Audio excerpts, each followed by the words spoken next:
satu keluarga yang terdiri dari 4 orang ditemukan tewas di sebuah rumah yang berada di kawasan Kalideres, Jakarta Barat. Dalam lambungnya tidak ada isi makanan. Kenapa seluruh keluarga meninggal, Ibu Riz itu wajahnya tidak bersedih, seakan-akan tidak terjadi sesuatu.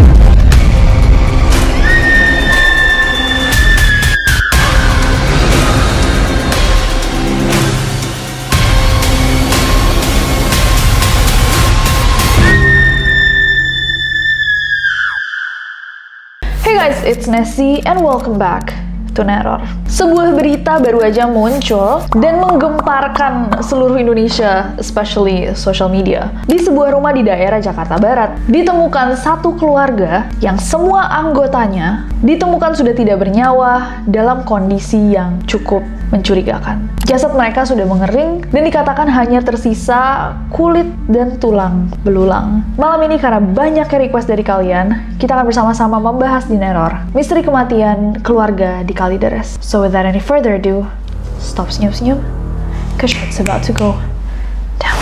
Neroris, yes, kita ngeliat semua request dari kalian. Crazy.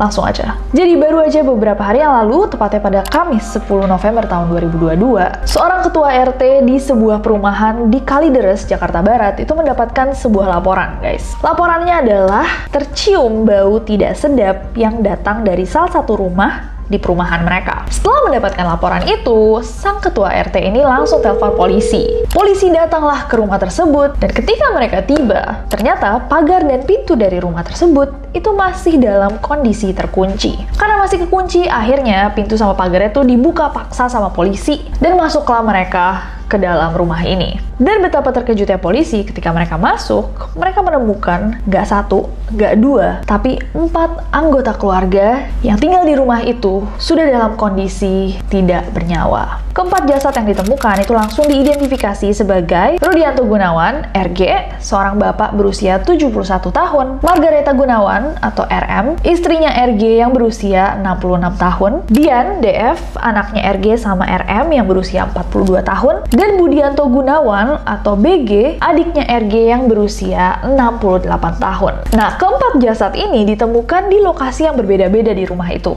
Jasadnya RM sama DF di kamar 1, jasad RG di kamar 2, dan jasadnya BG itu ditemukan di kursi ruang tamu. Dan seperti yang aku bilang di awal, yang lebih memilukan itu adalah keempat jasad ini ditemukan dalam kondisi tubuh yang sudah mengering. Hanya tersisa kulit dan tulang belulang yang terlihat jelas.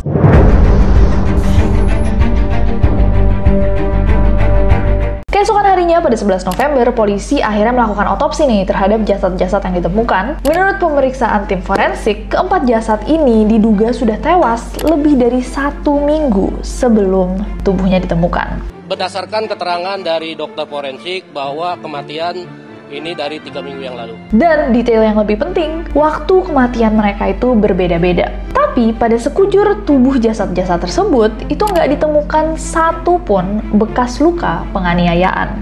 Dan menariknya, dokter menemukan bahwa lambung para mayat ini berada dalam kondisi kosong dan otot-ototnya itu sudah mengecil. Sehingga diduga bahwa keempat jasad ini meninggal karena kelaparan yang cukup lama. Nah, meskipun hasil otopsinya menyebutkan bahwa keempat anggota keluarga ini meninggal dalam kondisi kelaparan, polisi sampai saat ini belum bisa menyimpulkan bahwa penyebab tewasnya keluarga ini memang karena kelaparan. Saat ini sedang dilakukan uji toksikologi untuk mencari tahu apakah ada racun di dalam tubuh mereka.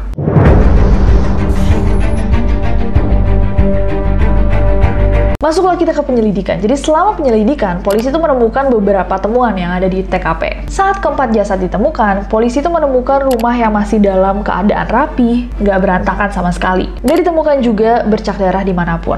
Tapi polisi menemukan sejumlah barang yang udah dimasukkan ke dalam kardus termasuk pakaian, kayak seakan mereka mau pindah rumah. Bahkan, banyak lampu rumah itu yang udah dilepas-lepasin. Polisi juga nggak menemukan adanya bahan makanan maupun air. Kulkasnya kosong, dan di rumah itu nggak ada galon air. However, ditemukan ada bon pesanan catering, struk belanja, dan bungkus bekas makanan. Tapi yang menarik perhatian banyak orang adalah ditemukannya semangkuk kapur barus, lilin merah, dan bedak. Diketahui juga bahwa keluarga ini memiliki sebuah mobil keluaran terbaru Brio dan sebuah motor, tapi mobil dan motor tersebut itu tidak ada di TKP. Semua temuan yang ada itu dibawa dan diperiksa lebih lanjut oleh pihak kepolisian. Tapi dari semua yang barusan aku sebutin, kalian juga pasti sadar bahwa banyak orang yang notice adanya banyak kejanggalan. Kejanggalan ini membuat banyak banget pihak ragu apakah mereka benar-benar tewas hanya karena sekedar kelaparan. Dan ada beberapa kejanggalan tambahan.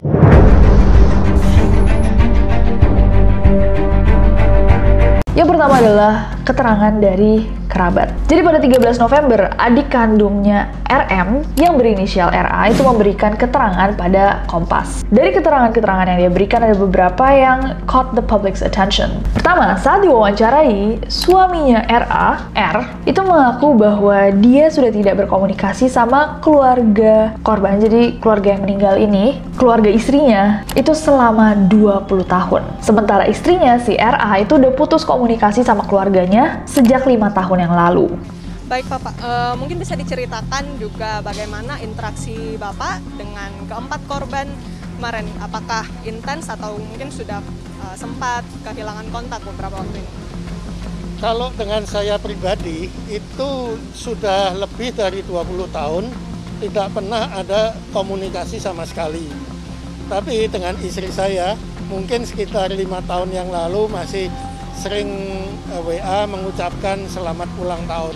Paling itu aja. Kedua, menurut RA, korban, jadi si kakaknya dia nih, itu nggak pernah sekalipun meminta bantuan padanya atau suaminya, apalagi terkait kondisi finansial. Sebaliknya, dari yang RA tahu, korban ini malah bukanlah orang yang suka minta-minta, malah dia dulu tuh suka ngasih-ngasihin orang. Basically, RA ini mematahkan teori kalau misalkan ya mereka meninggal karena kelaparan, karena nggak punya uang gitu untuk beli makanan. Kejanggalan kedua adalah pada 31 Agustus, keluarga tersebut itu mendapat surat teguran dari PLN karena udah menunggak tagihan. Nah, setelah teguran itu, mereka tuh sempat membayar listrik sebanyak 300.000. Tapi pada 4 Oktober, pemilik rumah itu malah menghubungi PLN dan minta untuk diputus aliran listriknya. Sekitar 3 minggu setelah itu, pada 27 Oktober, petugas PLN itu mencoba untuk menghubungi pemilik rumah ini, tapi mereka sudah tidak bisa dihubungi. Maybe they don't have money. Next, Kapolsek Kalideres AKP Syafri Wasdar itu melaporkan bahwa emang pada September 2022 lalu, keluarga ini tuh melarang juru pemantau jentik di Jumantik. Jadi orang-orang yang ditugaskan sama pemerintah untuk ngecek apakah rumah kalian akhirnya ada jentik-jentik nyamuk, itu dilarang sama keluarga ini untuk masuk ke rumah mereka. Padahal Jumantik itu masih diizinkan untuk masuk ke rumah pada bulan Agustusnya, sebulan sebelumnya. Ketua RT juga menambahkan bahwa sejak September, keluarga ini tuh cuma memberikan laporan kepada petugas Jumantik lewat lisan dan foto aja.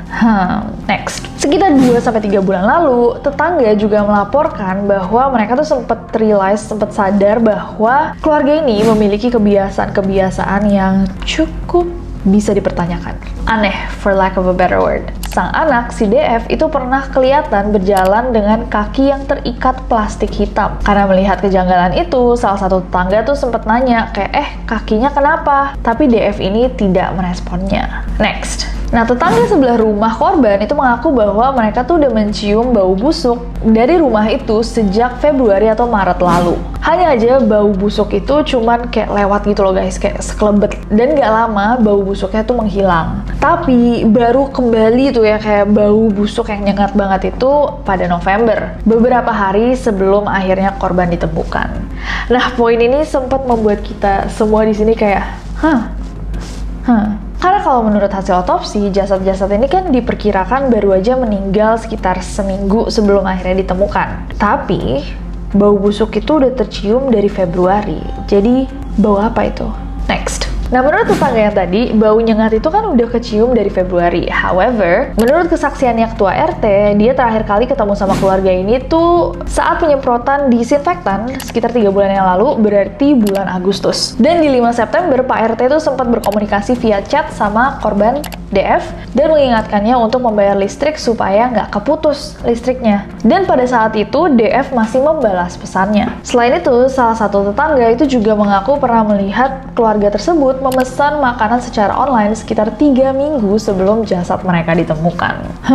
Next. Nah, menurut laporan ketua RT kayak tadi kita bilang, ditemukan ada kapur barus dan lilin di meja makan rumah, tepatnya di dekat jasad sang paman, si BG. Nah, Pak Ketua RT memiliki teorinya sendiri. Dia bilang bahwa mungkin aja lilin tersebut digunakan sebagai penerangan, mengingat sebelum jasad-jasad ini ditemukan, aliran listrik di rumah mereka itu kan mereka minta putus, jadi benar-benar nggak ada listrik. However, kayaknya Pak RT juga masih belum menemukan teori kenapa ada kapur barus juga di meja tersebut. Kita rangkum kejanggalan-kejanggalan ini dengan statement menarik barusan dari Pak RT. Tapi, tentunya, kasus ini dengan kejanggalan-kejanggalannya melahirkan banyak sekali teori, especially di media sosial. Ini adalah beberapa teori terbesar dari yang kita baca-baca.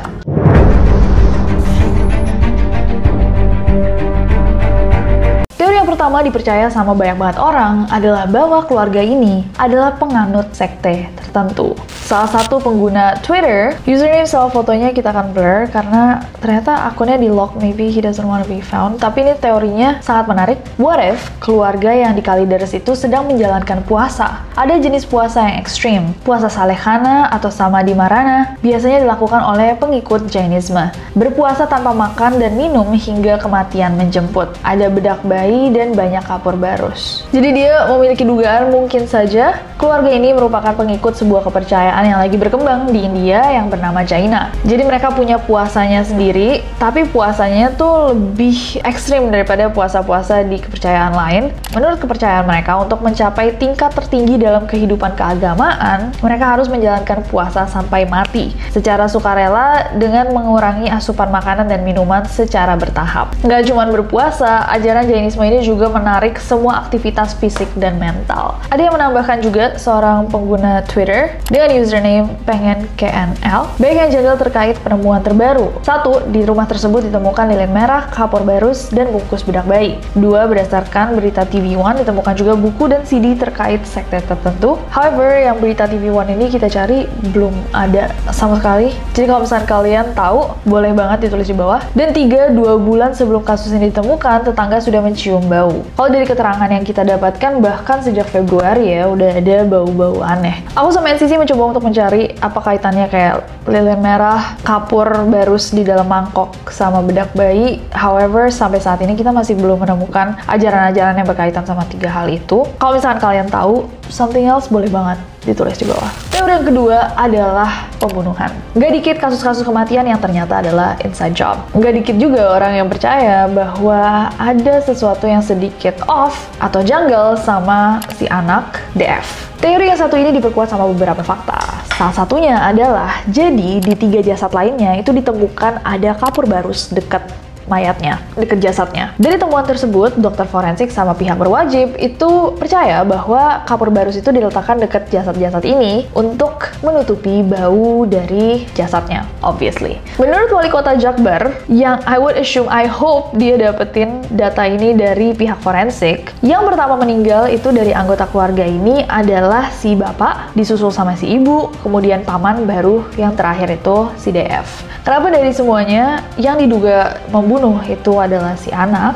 Dari beberapa teori rasionalisasi orang-orang di media sosial, ada yang percaya bahwa mungkin saja si DF ini mengalami stres atau bosan atau tertekan karena dia harus mengurus 3 lansia sendirian, melewati masa pandemi yang pastinya lumayan berat ya guys. Dan akhirnya karena dia udah nggak kuat, dia mengambil jalan pintas. Jadi dia membiarkan lansia ini kelaparan hingga meninggal dunia sampai akhirnya dia menyudahi hidupnya sendiri. That would be really sad though, if that's real. Next, teori setelahnya adalah an outsider job, bahwa mereka disudahi oleh pihak lain. Teori ini mengarah ke bahwa adanya pembunuhan dari orang luar. Teori yang satu ini didukung dengan fakta bahwa mobil dan motor milik keluarga ini somehow hilang. Dan juga dari keterangan seseorang yang bernama Umar Abdul Aziz yang menerima informasi bahwa nilai aset dari keluarga ini, dari rumah dan mobil mereka, itu senilai 3,8 miliar. Nilai yang cukup besar yang bikin orang-orang mikir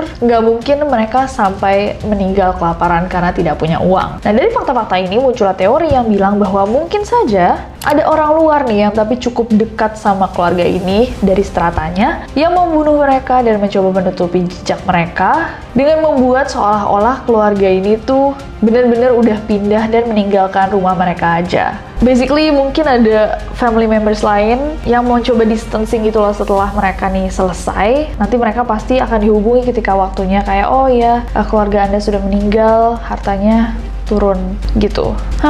Bahkan salah satu sosiolog UNAS, Pak Sigit itu pointed out satu poin. Dia bilang bahwa adik salah satu korban tadi yang kita sempat omongin juga, RA, itu cukup sus. Tidak berkomunikasi dengan keluarga dalam waktu tahunan. Ini jelas tidak masuk akal sebagai satu keluarga. Kekurang sikap dari keluarga ini juga perlu didalami oleh polisi. Kenapa seluruh keluarga meninggal, Ibu Riz itu wajahnya tidak bersedih, memberikan informasi kepada wartawan dengan senyum, dengan ketawa-ketawa, seakan-akan tidak terjadi sesuatu yang mengenaskan atau sesuatu yang memprihatinkan. Memberi informasi begitu lancar, begitu lugas, tidak menampakkan kesedihan. Terakhir bagaimana Bu, komunikasinya kapan gitu? Kita nggak pernah komunikasi, justru itu yang jadi susah ya. Itu udah lama banget nggak pernah kontak sama dia. Berapa bulan gitu? Tahunan Pak. Tahunan. What do you guys think? Coba komen di bawah. Next.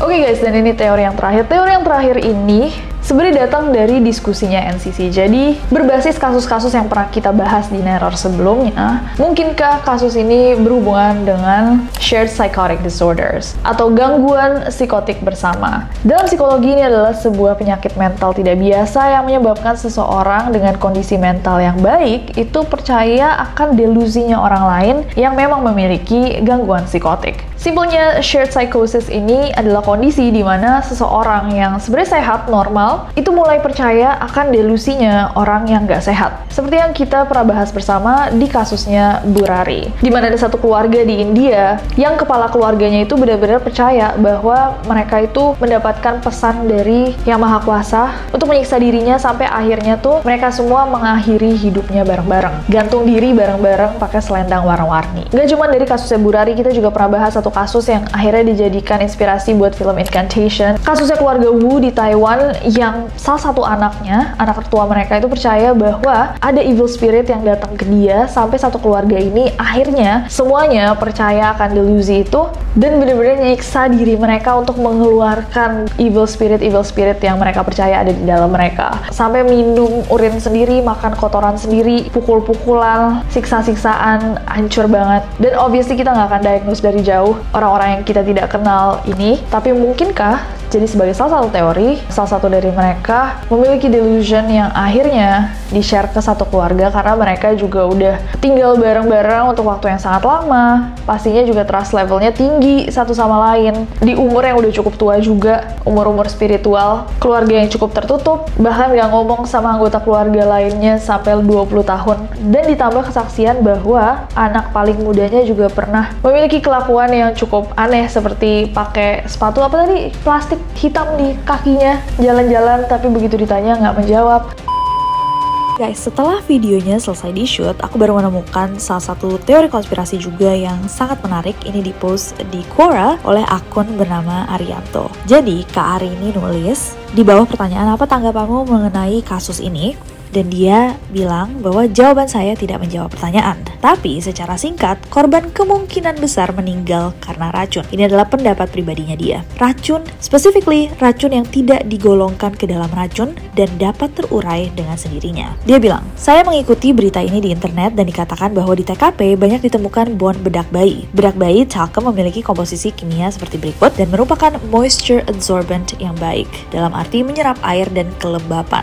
Namun, mineral Mg dan S ini sebenarnya gampang banget untuk dilacak, diidentifikasi, dan dikonfirmasi sama forensik. Tapi, ada bedak bayi nih dari produsen tertentu yang menggunakan cornstarch. Bahasa Indonesianya adalah pati jagung. Produk bayi sekarang tuh lebih sehat gitu loh, lebih bersahabat untuk kesehatan, gak kayak yang versi lama, dengan menggunakan bahan baku alami. Hubungannya apa sama kasus ini? Jadi, racun tikus generasi terbaru itu merupakan racun tikus yang aman juga, karena nggak benar-benar beracun. Racun tikus yang sekarang itu menggunakan corn gluten yang akan menyerap air di saluran pencernaan, terus mengembang memenuhi rongga usus, makin lama makin banyak menyerap air, makin mengembang mengakibatkan rasa kenyang sekaligus dehidrasi pada saat yang sama. Nah, ada benang merah nih antara racun tikus sama bedak bayi generasi terbaru, bahwa bahannya itu mirip-mirip. Dia menulis, saya tidak melihat langsung jenazahnya, tapi dari TV dan media dikatakan bahwa jenazahnya berada dalam kondisi dehidrasi. Spekulasi bahwa korban meninggal karena puasa, tidak makan, sebagaimana dinyatakan di TV, itu tidak bisa saya terima, apalagi meninggal karena dehidrasi. Kalau mati dehidrasi di gurun Sahara atau terdampar di laut, saya masih bisa terima tanpa protes. Saya lebih percaya kalau korban itu meminum sejenis racun yang menyebabkan dehidrasi, dan ada celah untuk mendukung teori saya ini. Kenapa tidak ada residu racunnya? Telah disebutkan bahwa jika bedak bayi model lama yang dimakan, maka emang ada residu yang bisa diidentifikasi dan konfirmasi. Tapi, jika bedak bayi yang dipakai untuk bunuh diri adalah generasi baru yang lebih eco-friendly, maka kemungkinan tidak ada jejak yang tersisa. Perut, lebih tepatnya usus manusia, itu merupakan dunia bagi 100.000 triliun mikroba yang berasal dari 200 hingga 8.000 spesies berbeda, dari bakteri, yeast, hingga virus, dan bisa aja protozoa. Setelah korban meninggal, mikroba usus ini tidak ikut mati, tapi mereka terus berkembang dan memakan apa saja yang tersisa. Jika teori saya ini benar, bahwa bedak bayi yang dikonsumsi untuk bunuh diri itu ada dari kategori bio dan bukan kimia, maka residu bedak tersebut bisa saja dimakan oleh mikroba usus, seperti katakanlah yeast Candida albicans atau bakteri dari jenis lainnya. Akibatnya ya tidak ada jejak. Laporan forensik hanya bilang meninggal karena dehidrasi, sesuatu yang sulit sekali untuk diterima. Karena belum pernah saya mendengar ada orang yang tidak dalam kondisi lumpuh bisa meninggal karena kelaparan, kecuali kalau di Afrika, Zimbabwe, atau Antartika. Lebih masuk akal jika mereka minum racun, tapi residu racun tersebut di metabolisme mikroba hingga jejaknya lenyap. What a thought-provoking theory.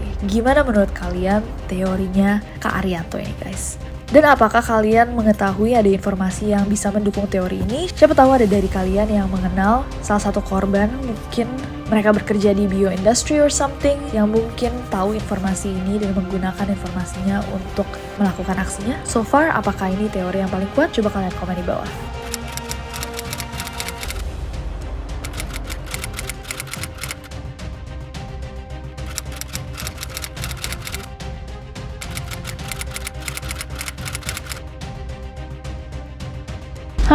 Well, itu adalah beberapa teori yang ada di internet dan juga kita debatkan bersama.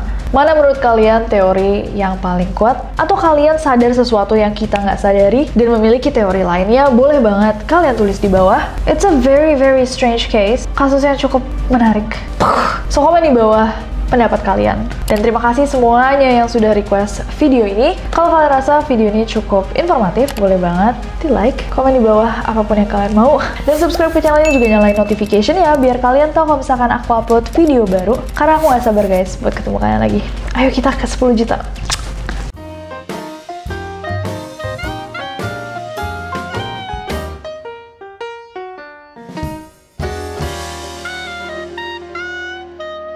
Keempat jasad yang ditemukan langsung diidentifikasi RG ya. Sorry. Nah, menurut tetangga yang tadi, bau menyemangat itu menyemangat ada di meja sama lilin, di piring, taruh di mangkuk. Gak sama kan? Pak RT. Kayaknya jurnalisnya CNN juga kayak ada di meja sama lilin, di piring, taruh di mangkuk. Pak RT, kita kenalan yuk. Aku mau nanya tentang ini. Bigger mystery.